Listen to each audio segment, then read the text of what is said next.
Assalamualaikum warahmatullahi wabarakatuh.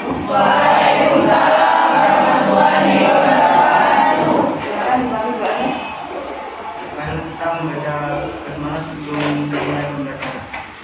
Bismillahirrahmanirrahim. Ada nggak masuk hari ini? Ada. Oke? Ya. Ya. Oke. Kalian bagaimana, sehat ya?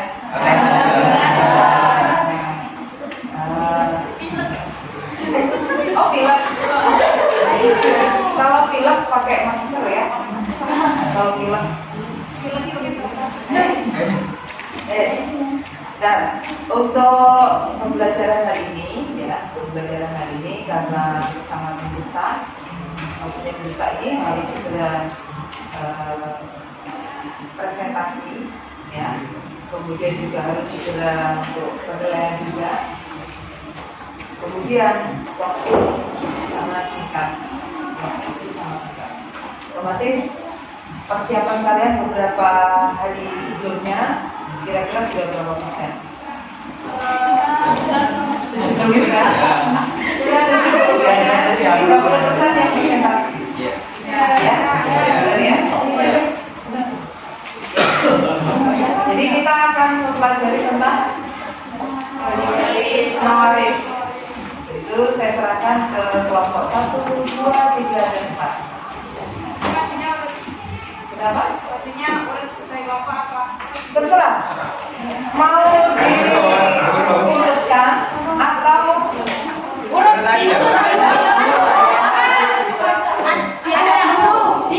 diajak. Ya. Oh, saya dulu. Saya dulu. Ya.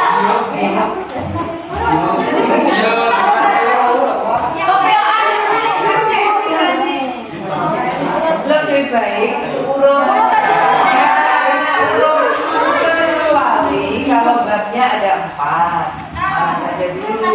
Tapi ini kan satu KD bab, jadi harus urut. Bagaimana, siap?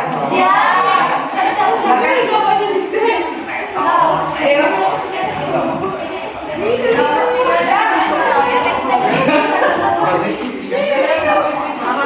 Sambil menunggu kesiapannya, saya ambil dulu.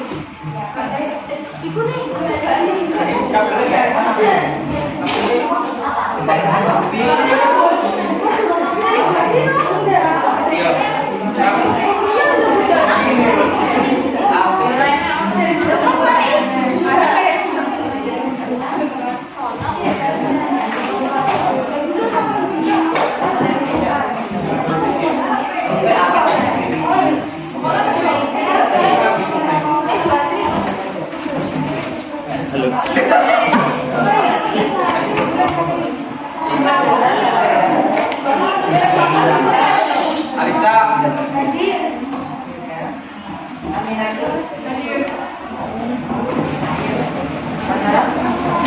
Alisa, silakan.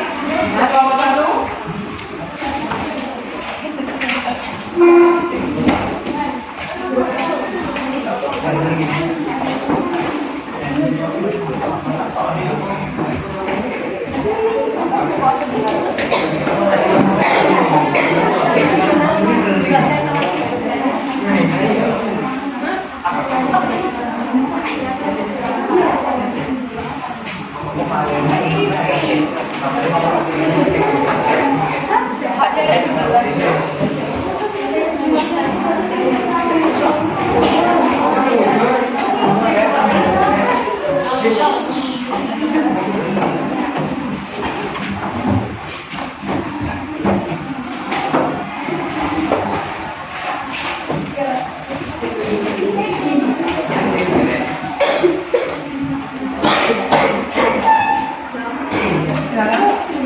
Assalamualaikum warahmatullahi wabarakatuh.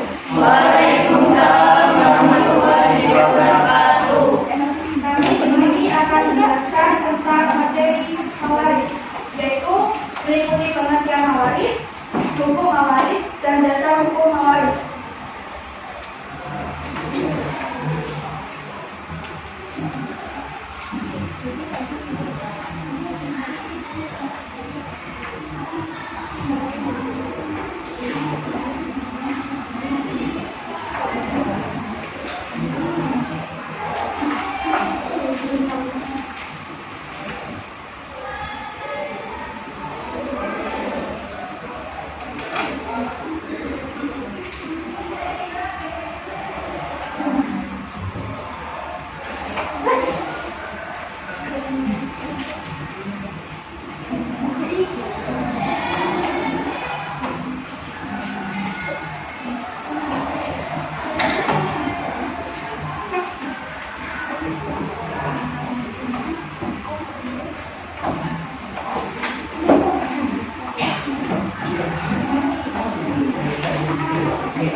Bagi mewaris bertujuan untuk menciptakan kedamaian di tengah-tengah keluarga. Tak jarang keluarga pecah bahkan meninggal jadi pertumpahan darah gara-gara pembagian warisan yang dianggap tidak adil. Yang kedua yaitu hukum. Hukum waris adalah suatu hukum yang mengatur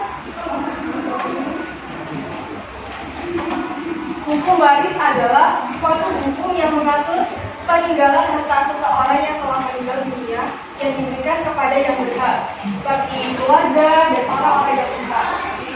Hukum waris yang berlaku di Indonesia itu ada tiga. Yang pertama, hukum waris Islam, hukum waris adat, dan hukum waris pidana.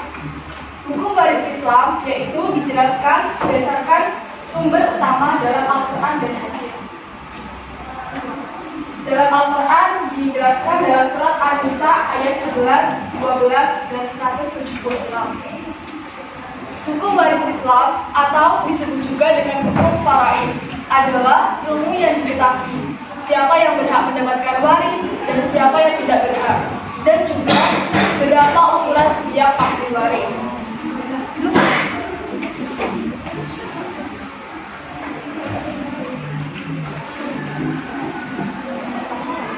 Yaitu hukum waris adat. Hukum waris adat merupakan suatu hukum lokal yang terdapat pada suatu daerah tertentu yang berlaku diyakini dan dijalankan oleh masyarakat pada daerah tersebut. Adanya hukum waris adat tidak lepas dari pengaruh dari suatu susunan masyarakat yang kekeramatannya berbeda. Hukum waris adat tetap dipatuhi dan dilakukan oleh masyarakat adatnya. Terlepas dari hukum waris adat tersebut telah ditetapkan secara tertulis maupun tidak tertulis.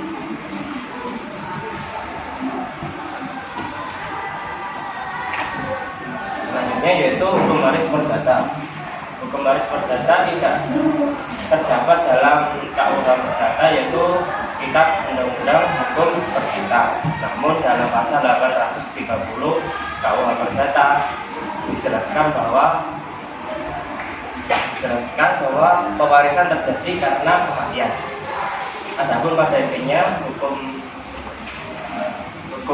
waris perdata adalah peraturan yang mengatur perpindahan harta warisan dari pewaris ke ahli waris.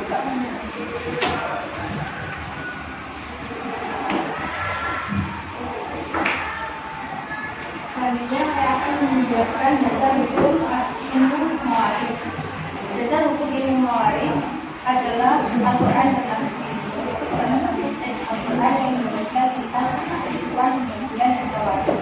Firman Allah SWT dalam surat An-Nisa ayat 7, "Rijali nasibun mimma tarakal walidaini wal aqrabun, walin nisa'i nasibun mimma tarakal walidaini wal aqrabun, ma qalla minhu aw kathur, nasiban mafruḍa." Yang artinya bagi laki-laki ada hak bagian dari harta peninggalan kedua orang tua dan kerabatnya, dan bagi perempuan ada hak bagian pula dari harta peninggalan kedua orang tua dan kerabatnya, baik sedikit atau banyak menurut yang telah dikatakan. Quran surat An-Nisa ayat 7. Adapun teks hadis yang terkait dengan pembahasan warisan adalah An Abu Hurairah qala Rasulullah sallallahu alaihi wasallam, "Ya Abu Hurairah ta'allam wa anhuna fa innahu yasjudu li rabbihi sawwa Allah sayyin min ummati." Yang artinya Abu Hurairah berkata, Rasulullah sallallahu alaihi wasallam bersabda, "Wahai Abu Hurairah, belajarlah ilmu mawaris atau warisan dan ajarkanlah ilmu tersebut, karena sesungguhnya ia merupakan setengah dari ilmu dan ia akan merupakan bagian merupakan ilmu yang pertama kali terjadi dari riwayat. Sekian penjelasan dari kelompok kami. Apabila ada yang ditanyakan, silakan ditanyakan.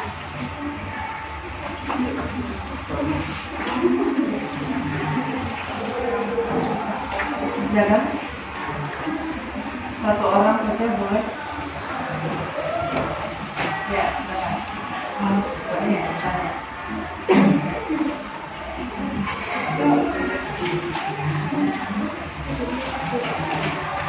belum ada ya. Nanti kalau sudah selesai sampai ke kelompok 4 baru mungkin akhir saya. Sekian dari kami. Kurang lebihnya mohon maaf. Assalamualaikum warahmatullahi wabarakatuh.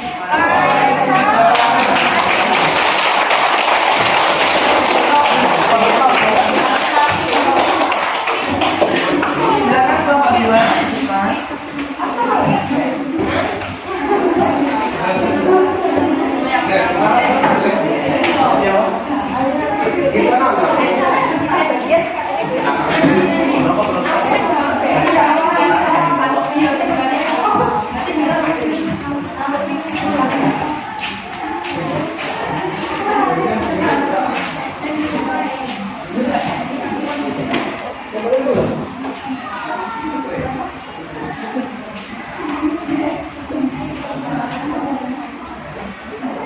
Assalamualaikum warahmatullahi wabarakatuh. Kami dari kelompok 2.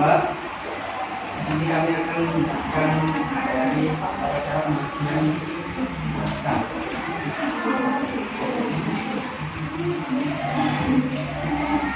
Tata cara pembagian warisan dalam Islam. Langkah-langkah sebelum pembagian harta warisan. Pertama, biaya perawatan jenazah. Kedua, pelunasan utang piutang. Ketiga, pelaksanaan wasiat. Menetapkan ahli waris yang mendapat bagian. Pertama, ahli waris yang meninggal. Dua, ahli waris yang terhalang sebab-sebab tertentu seperti membunuh, membeda agama, dan menjadi budak. Ketiga, ahli waris yang terhalang oleh ahli waris yang lebih dekat hubungannya dengan yang meninggal. Keempat, ahli waris yang berhak mendapat warisan. Klasifikasi dan pembagian dalam ahli waris. Ahli waris memiliki hubungan darah terbagi menjadi dua golongan. Yang pertama golongan laki-laki dan yang kedua golongan perempuan. Golongan laki-laki terbagi menjadi tiga golongan. Yang pertama ayah kandung, yang kedua anak laki-laki, yang ketiga saudara laki-laki atau perempuan sendiri. Golongan perempuan terbagi menjadi tiga. Yang pertama ibu kandung, yang kedua anak perempuan, dan yang ketiga saudara perempuan kandung.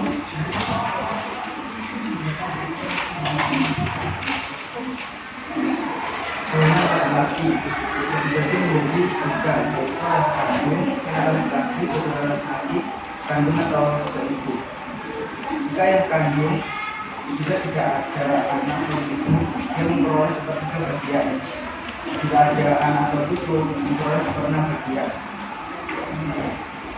Dan untuk anak laki-laki yang sendirian atau bersama atau cucu lain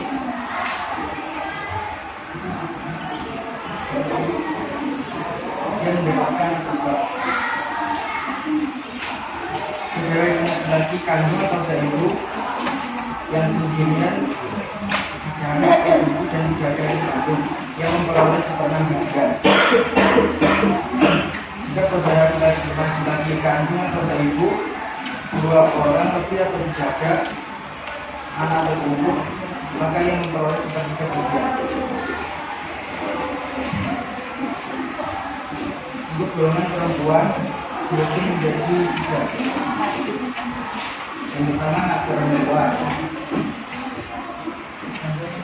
yang sendirian yang memperoleh setengah bagian. Anak perempuan tidak ada anak atau cucu laki-laki yang memperoleh 2/3 bagian.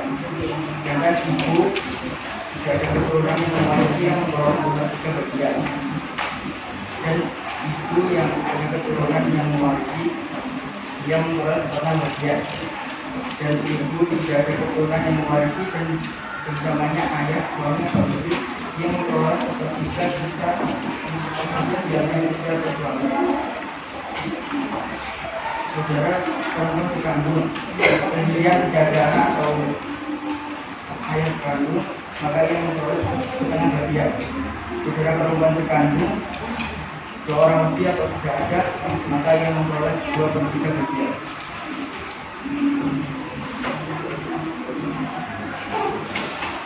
Ahli waris setelah perkawinan dibagi menjadi dua, yaitu istri atau janda dan suami atau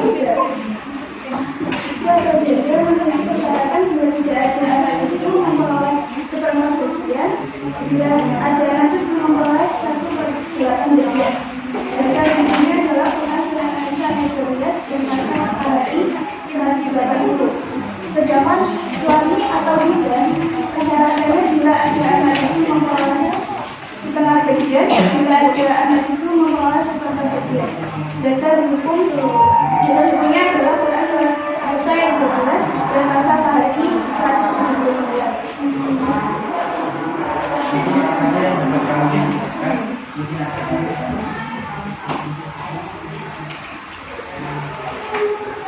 Ada yang ditanyakan? Atau nanti setelah kelompok 4 tadi? Ya. Ya, yang nomor dulu. Silakan, ayo dulu. Yang kami Assalamualaikum warahmatullahi wabarakatuh. Waalaikumsalam.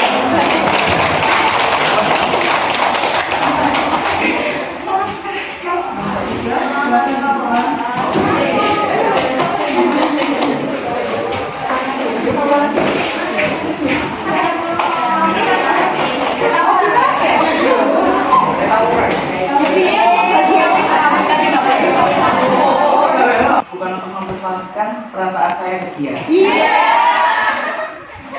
Di sini kami dari kelompok 3 menjelaskan tentang humaris. Selanjutnya akan dilanjutkan oleh teman saya.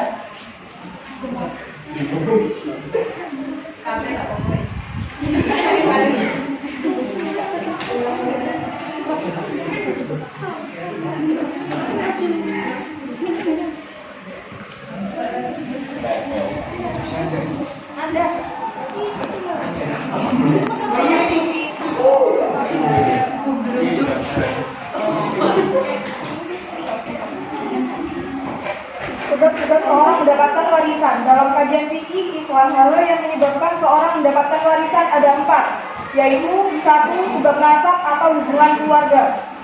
Nasab yang dimaksud ini adalah nasab hakiki, artinya hubungan darah atau hubungan kerabat baik dari garis atas ataupun pengundur mayit atau usul mayit, garis keturunan atau al mayit, maupun hubungan kerabatan garis menyimpang atau al mawasi baik laki-laki maupun perempuan. Selanjutnya 2. Sebab pernikahan yang sah. Yang dimaksud dengan pernikahan yang sah adalah berkumpulnya suami istri dalam ikatan pernikahan yang sah. Dari keduanya itulah muncul istilah-istilah baru dalam ilmu mawaris seperti zawil furud, asobah, dan zawil arham serta istilah furud muqaddar. Yang ketiga, sebab Allah atau sebab jalan yang memerdekakan budak. Yang dimaksud adalah seseorang yang memerdekakan hamba sahaya berhak mendapatkan warisan dari hamba sahaya tersebut kalau ia meninggal dunia. Yang keempat, sebab kesamaan agama. Sedangkan ia tidak memiliki ahli waris. Ketika seorang muslim meninggal, sedangkan ia tidak memiliki ahli waris, baik ahli waris karena sebab nasab, nikah atau walak, maka harta warisannya diserahkan kepada Baitul Mal untuk kemaslahatan umat Islam.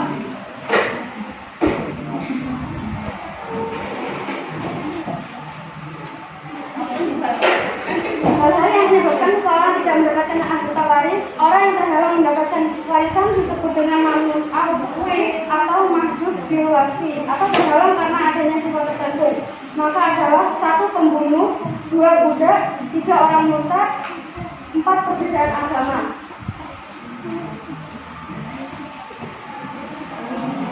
Ahli waris yang tidak bisa gugur mendapatkan haknya.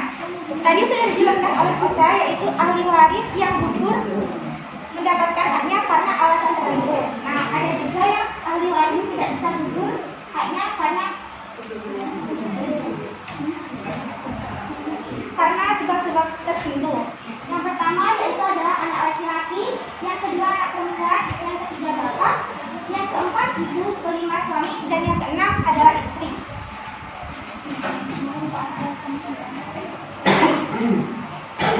Ahli waris dapat diklasifikasikan sebagaimana berikut, yaitu 1. Ahli waris sababiyah, orang yang berhak menerima bagian karena hubungan perkawinan.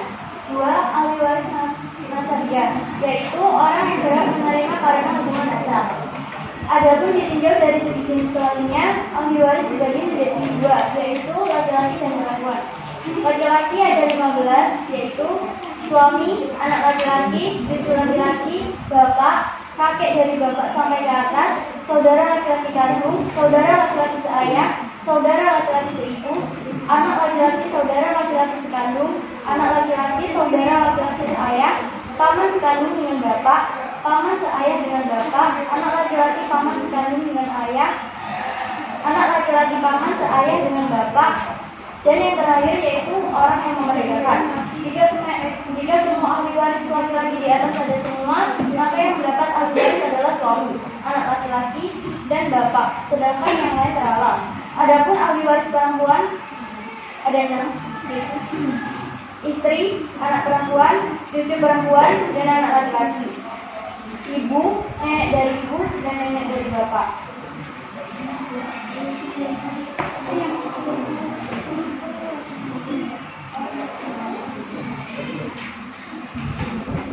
Yang kedua, kurubul mufassaro.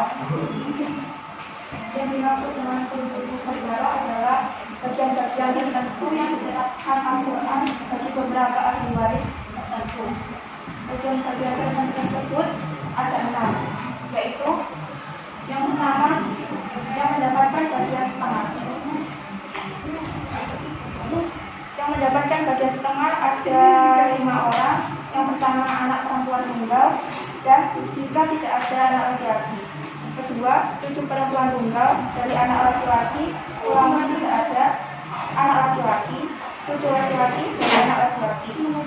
Ketiga, saudara perempuan kandung tunggal jika tidak ada anak laki-laki atau anak perempuan, cucu laki-laki atau perempuan dari anak laki-laki, bapak, kakek, maupun bapak dari bapak, dan saudara laki-laki sekandung. Yang keempat, saudara perempuan seayah tunggal, dan jika tidak ada anak laki-laki atau anak perempuan, cucu laki-laki atau perempuan dari anak laki-laki, bapak, kakek, dan saudara perempuan sekandung serta saudara laki-laki dan bapak.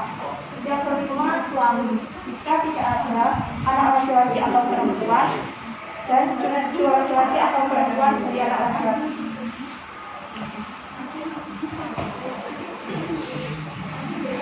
Bagian 1/4. 1. Suami jika ada anak laki-laki atau perempuan, cucu anak laki-laki atau perempuan dari anak laki-laki. Yang kedua, istri seseorang atau lebih jika ada anak laki-laki atau perempuan dan cucu anak laki-laki atau perempuan dari anak laki-laki. Bagian 1/8. Istri atau seorang atau lebih jika ada anak laki-laki atau perempuan, cucu laki-laki atau perempuan dari anak laki-laki. Bagian 2/3 terdiri dari 4 orang, yaitu 2 anak perempuan, 2 cucu perempuan dari anak laki-laki, 2 saudara perempuan kandung, dan 2 saudara perempuan bapak. Ahli waris mendapat bagian 1/3, yaitu yang pertama, ibu jika yang meninggal tidak memiliki anak atau cucu dari anak laki-laki ataupun saudara-saudara. Dalam Quran surah An-Nisa ayat 11 jelaskan bahwa orang yang meninggal tidak mempunyai anak dan ia diwarisi oleh ibu bapaknya, maka ibunya mendapat 1/3. Jika yang meninggal itu mempunyai beberapa saudara, maka ibunya mendapat 1/6. Yang kedua yaitu 2 orang saudara atau lebih, baik laki-laki atau perempuan yang seibu. Dalam surah An-Nisa ayat 12 dijelaskan bahwa jika saudara-saudara seibu itu lebih dari 1 orang, maka mereka bersekutu dalam yang 1/3 itu. Bagian 1/2. Pertama, ibu. Kedua, bapak. Yang ketiga, nenek. Ibu dari ibu atau ibu dari bapak bila tidak ada ibu. 4. Cucu perempuan dari anak laki-laki seorang atau lebih.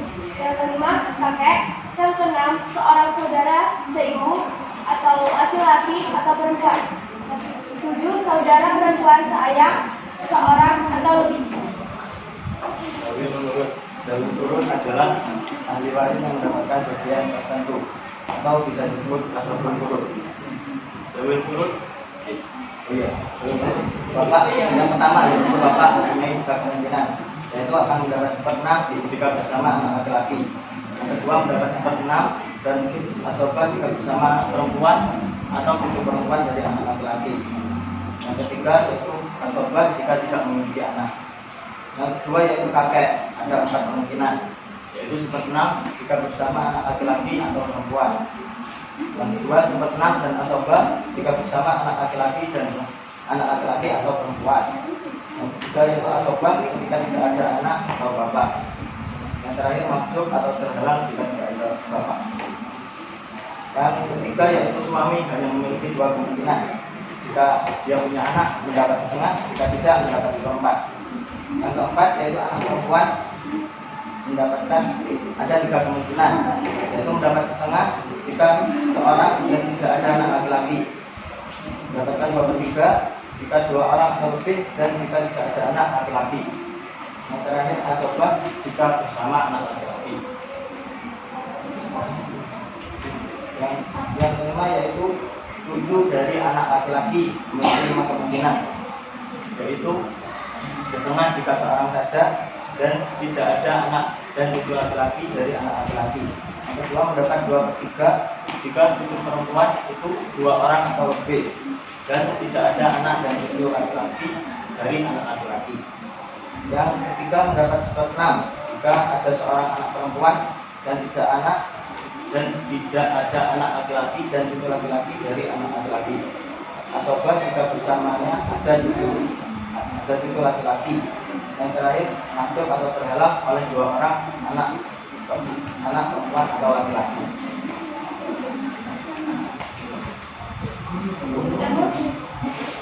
Lalu yang keenam adalah istri mempunyai 2 kemungkinan.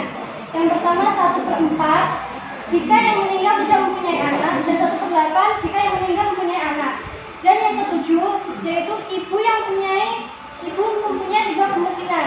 Pertama 1/6 dan 1/3 jika yang meninggal tidak mempunyai anak, dan 1/3 sisa ketika ahli waris terdiri dari suami, istri, ibu, dan bapak. Yang ke-8, saudara perempuan kandung mempunyai 5 kemungkinan. 1/2 ketika ia seorang saja. 2/8 asobah bersama anak perempuan, majub jika ada ayah atau anak laki-laki, dan sebagainya. Dan yang ke-9, saudara perempuan seayah mempunyai 7 kemungkinan. 1/2, 2/3 asobah, 1/6 majub atau terhalang. Dan yang ke-10,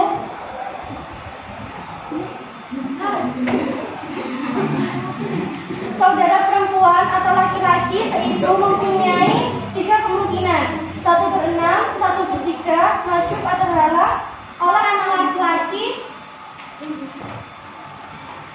perempuan, cucu laki-laki atau perempuan. Dan yang ke-11 yaitu nenek atau ibu dari ibu mempunyai 2 kemungkinan.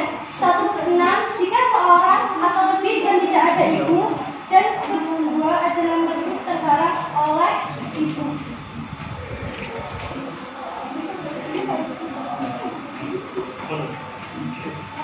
Selanjutnya asobah. Menurut bahasa asobah adalah bentuk jamak dari asid yang artinya mengikat, mengeluarkan hubungan kerabat atau nasab.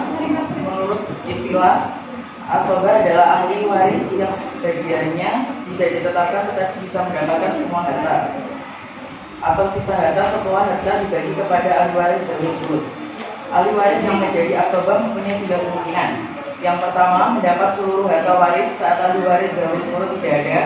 Yang kedua mendapat sisa harta waris bersama ahli waris dari urut saat ahli waris dari urut ada. Dan yang terakhir tidak mendapatkan sisa harta warisan karena warisan telah habis dibagikan kepada ahli waris dari urut.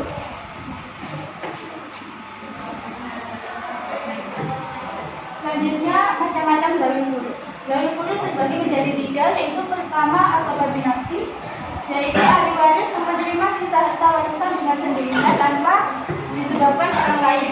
Yang termasuk asobah binafsi yaitu 1 anak laki-laki, 2 cucu, 3 ayah, 4 kakek, 5 saudara laki-laki kandung, 6 saudara laki-laki seayah, 7 anak laki-laki saudara laki-laki kandung, 8 anak laki-laki saudara laki-laki seayah, 9 paman kandung, 10 paman seayah, 11 anak laki-laki paman kandung, 12 anak laki-laki paman seayah, 13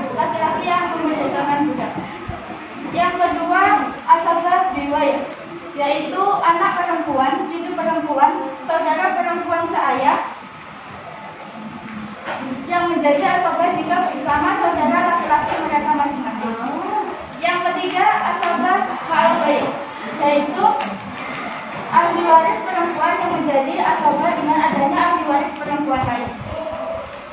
Sekian dari kami. Apabila ada kekurangan, mohon dimaklumi karena kesempurnaan hanya berasal dari Tuhan dan kesalahan berasal dari setan. Kita hanya berkata.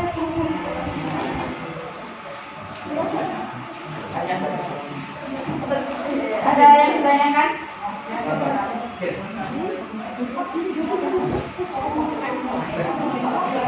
Assalamualaikum warahmatullahi wabarakatuh. Waalaikumsalam. Tanya. Saya mau bertanya kepada kelompok 3. Tadi kan disebutkan maju.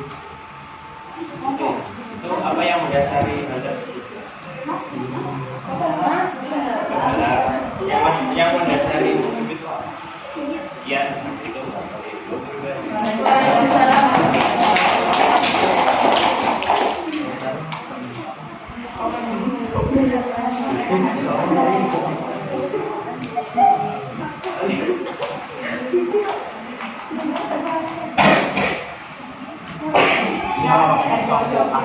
Secara masuk.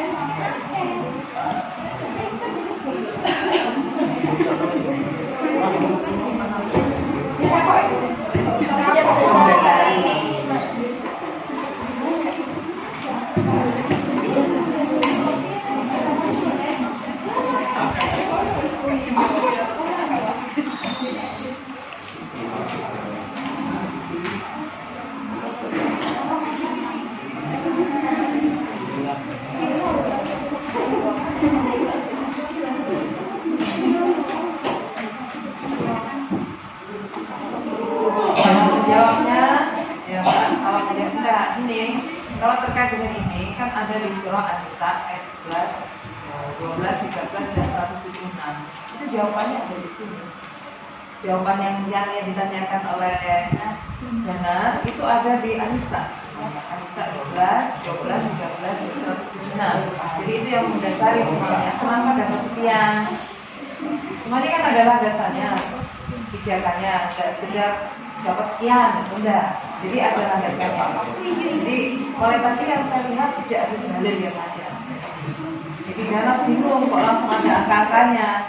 Sebenarnya harus ada dalilnya dulu. Ya. Ya ada dalil dulu biar teman-teman nggak bingung. Maksudnya ini realnya. Tapi sebelumnya di sini kan ada judulnya. Misalnya terdapat dalam surah An-Nisa ayat 11, 12, 13 dan 100. Itu sudah termasuk, jadi tidak bisa digabung juga. Itu jawabannya ya. Bisa.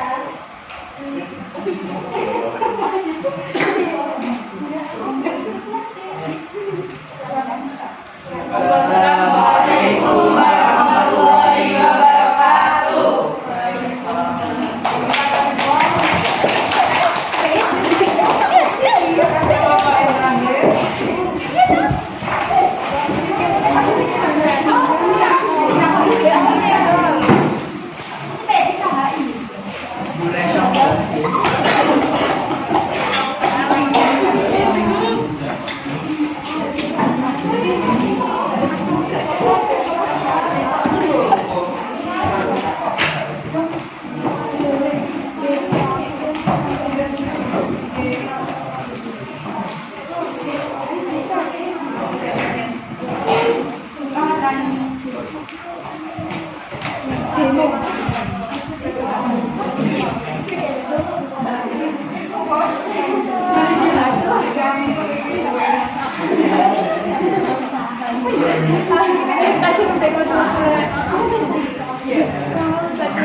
Misalnya ada tanya, kenapa dulu diskusi, presentasi, mana landasannya disuruh seperti ini?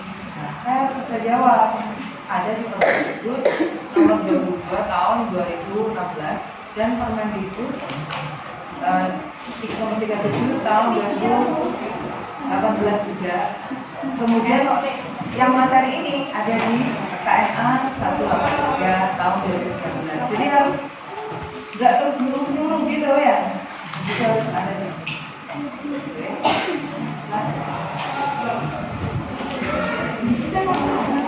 Assalamualaikum warahmatullahi wabarakatuh. Di sini kami akan menjelaskan beberapa hal tentang wasiat. Sebelumnya perkenalkan, nama saya Ramsi Farani. Saya Tiana Berjasama.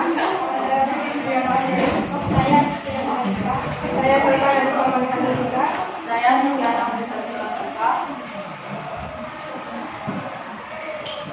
Kami di sini akan menjelaskan tentang wasiat.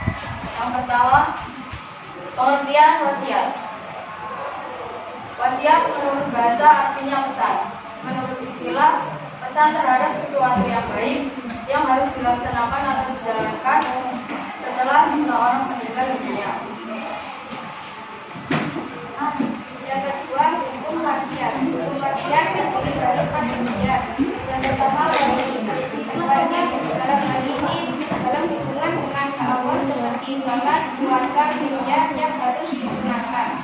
Sebagian ulama dan fuqaha berpendapat bahwa wasiat hukumnya wajib. Hal ini tertera dalam Quran surat Al-Baqarah ayat 108 yang tidak masuk tetapi tetap berlaku, yaitu kerabat yang tidak memperoleh bagian dalam barisan berdasarkan wasiat. Yang kedua yaitu sunnah.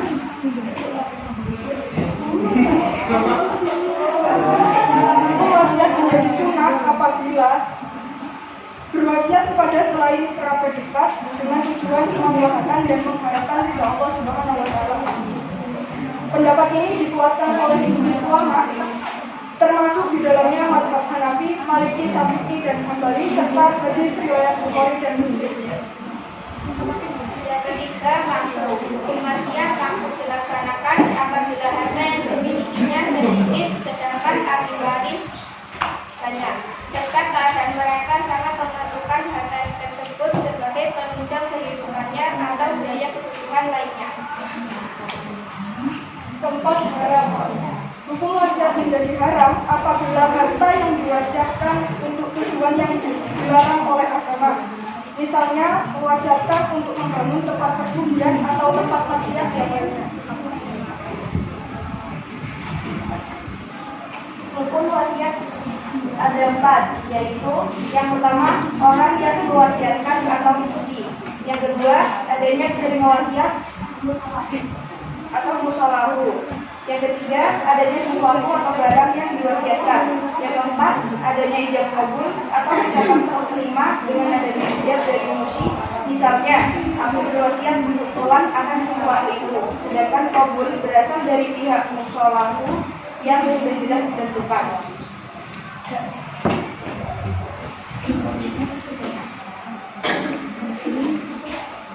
Syarat-syarat yang harus dimiliki musi atau orang yang berwasiat. Yang pertama, mukallaf atau balik dan berakal sehat. Yang kedua, merdeka baik laki-laki maupun perempuan, muslim maupun non-muslim. Yang ketiga, dalam keadaan rela dengan kehendak sendiri atau tidak terpaksa. Selanjutnya, syarat-syarat pihak yang menerima wasiat. Yang pertama harus benar-benar ada. Meskipun orang yang diberi wasiat itu tidak hadir pada saat wasiat diucapkan. Yang kedua, tidak menolak pemberian yang berwasiat.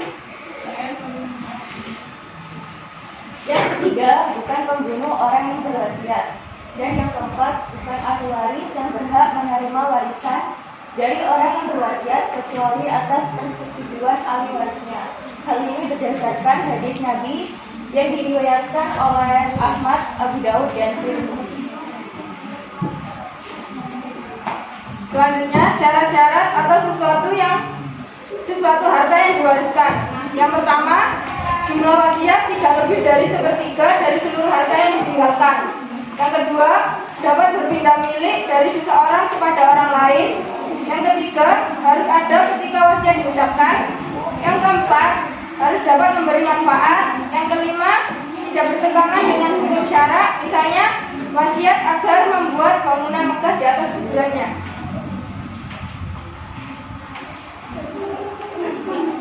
Dan yang terakhir yaitu syarat-syarat sigah ijab qabul. Yang pertama, kalimatnya dapat dimengerti atau dipahami baik dengan lisan ataupun tulisan. Dan yang kedua yaitu penerima wasiat diucapkan setelah orang yang berwasiat telah meninggal dunia. Selanjutnya, pelaksanaan wasiat. Pertama, kadar wasiat. Sebanyak-banyaknya wasiat adalah sepertiga dari harta yang dipunyai oleh orang yang berwasiat, yaitu harta bersih setelah dikurangi hutang apabila orang yang berwasiat meninggalkan hutang.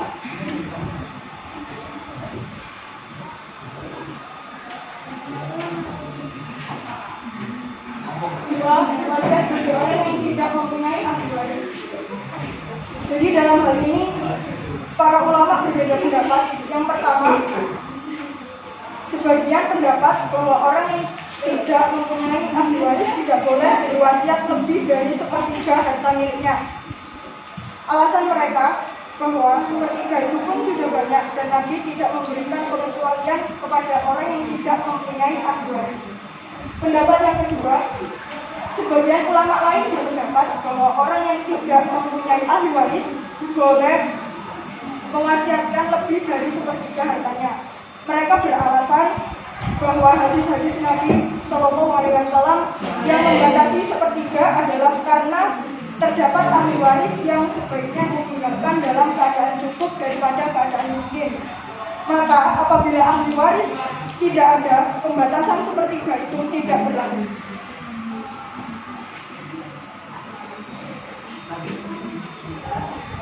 Mungkin ada pertanyaan?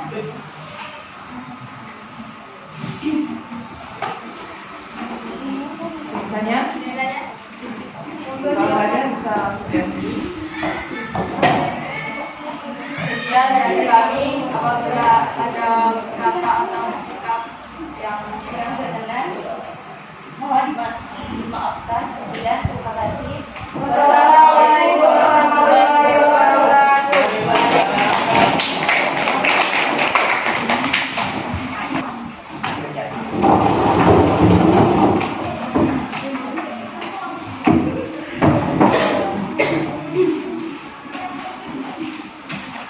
Nah, bagi yang disampaikan beberapa kelompok, kemudian ada hanya satu pertanyaan. Jadi benar yang ditanyakan temannya, kok bisa ada yang terhalang, ada yang bisa tidak usah terhalang langsung dapat. Nah, semuanya itu ada di Al-Quran. Nah, sekarang saya tanya sekalian, ini sebagai program ini juga lagi dalam sekitar 7 menitan. Karena untuk mempelajari ini memang harus kifayah, hukumnya harus kifayah. Jadi kalau ada yang sudah mempelajari, berarti kalian sudah gugur kewajibannya. Dari 40 orang yang mempelajari, berarti satu orang pelajari berarti 40 orang gugur kewajibannya. Tetapi kalian nanti ada di masyarakat, apakah semuanya pelajari ini? Tidak. Nah, nanti kalian yang akan memberikan usulan misalnya di dalam satu keluarga mau dibagi warisannya kalau orang tuanya meninggal, terkadang tidak menggunakan hukum waris, langsung dengan penyentalan semuanya ya, anak laki perempuan sama.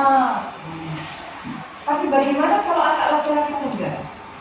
Kan dari situ dari furudul muqaddarah kan ada setengah, sepertiga, seperempat, seperenam, seper-8, 2/3. Mohon maaf ada yang tertulis tadi 2/8. Tidak ada ya. Yang betul ada 2/3. Yang mungkin mau ngetik 2/3 kepencet 8-nya ya. Ibu ngecek delapannya bisa jadi. Kenapa tidak ada yang satu?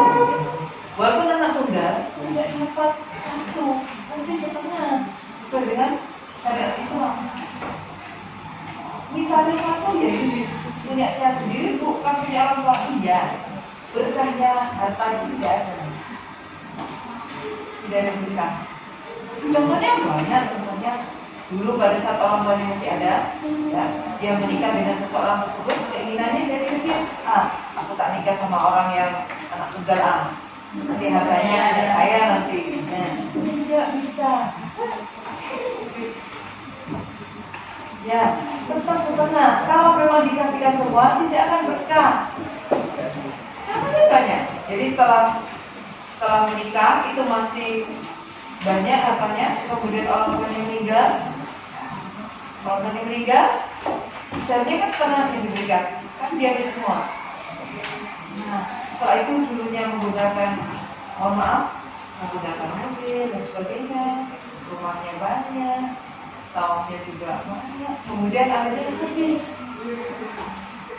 Sisa. Bukan di sinetron saja ya, laki perempuan kehidupan yang baru. Ya, saya kira cukup untuk hari ini. Pertemuan berikutnya adalah menghitung, praktek menghitung ya. Ya, baca dulu di rumah. Silakan. Ada yang mau menutup dengan doa? Silakan. Amin.